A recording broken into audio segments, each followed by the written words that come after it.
IPhone ইউজারদের জন্য আজকের আমার এই ভিডিওটা অনেক গুরুত্বপূর্ণ একটা ভিডিও। আপনারা দেখতে পাইতেছেন আমার হাতে যে আইফোনগুলো আছে, আইফোন 11, আইফোন XX ম্যাক্স, এই আইফোনগুলো সবগুলোর মধ্যে আইক্লাউড লাগানো আছে।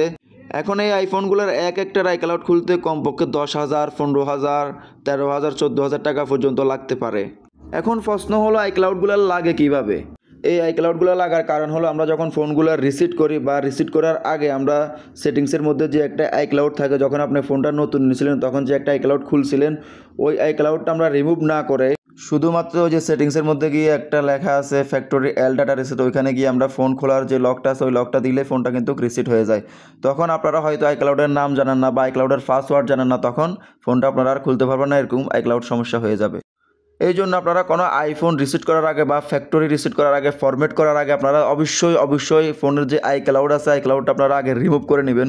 বা আপনারা যদি আইক্লাউডের পাসওয়ার্ডটা ভুলে যান, আপনার ফোন নাম্বারটা দিয়ে আইক্লাউডের পাসওয়ার্ডটা আপনারা চেঞ্জ করে নেবেন, ফরগেট পাসওয়ার্ড করে নেবেন, তাহলে আপনারা আইক্লাউডটা রিমুভ করতে পারবেন। আইক্লাউডটা রিমুভ করার পরে কিন্তু ফোনটা ফ্যাক্টরি রিসেট বা ফরম্যাট করবেন। আর আমার ভিডিওটা যদি আপনার ভালো লাগে থাকে, আমার চ্যানেলটা অবশ্যই সাবস্ক্রাইব করে রাখবেন এরকম ভালো ভিডিও পাওয়ার জন্য।